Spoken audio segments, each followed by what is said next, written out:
everybody! Welcome to my channel. This is Pamela Sage again.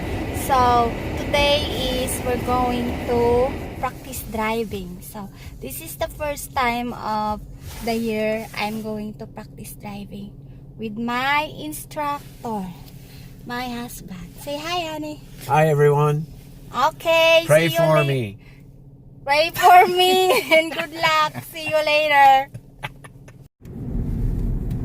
Pamela driving.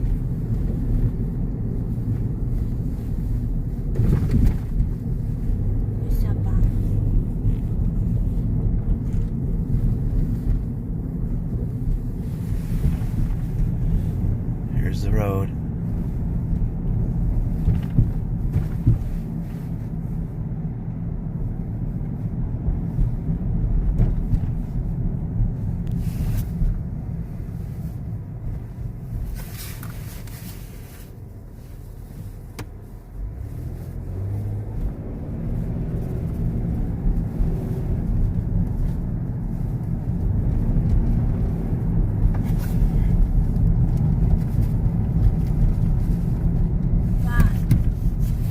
Doing wonderful, honey. Thank you.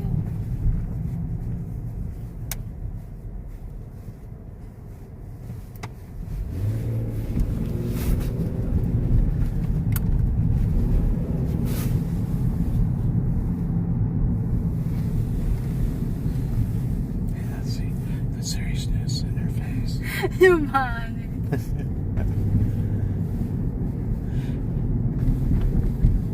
Look at the white knuckles. Hi guys, I'm practicing driving.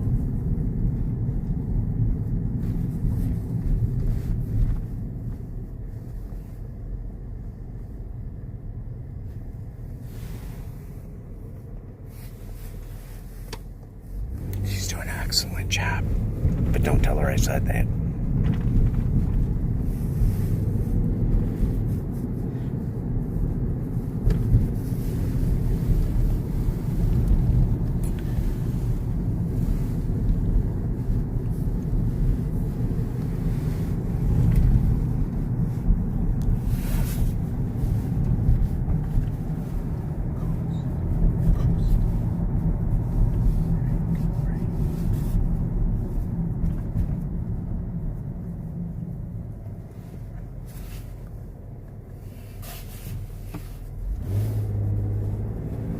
There's no people in the back.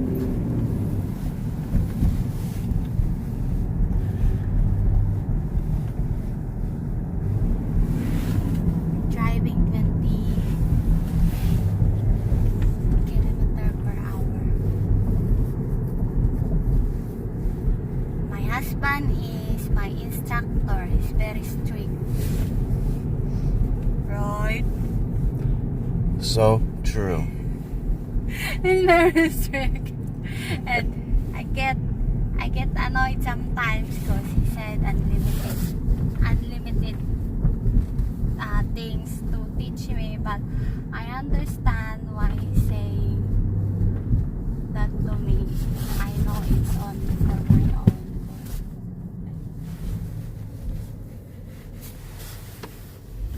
good. Okay guys, that's it for now. Bye. Bye everybody. So we're done doing my practice, and this is my instructor. She did really good today. Although the truthful is I have lots of scolding from my husband. But you know what? I get pissed off and annoyed, but because he said unlimited things, but it doesn't mean it's gonna stop me from learning. It's just that it irritates my ears, but that's only natural. I'm only mean because she needs to be a good driver. Yes, and I understand. But no matter how long the process is, I won't stop learning and trying. She does better each time she's out. To be able to get my license and to really drive a car. So, hope you guys pray for me and give me positive encouragement and only positivity and good vibes, guys. So that's it for now. Be brave, be happy, and be yourself. Good day, everybody. God bless. Bye.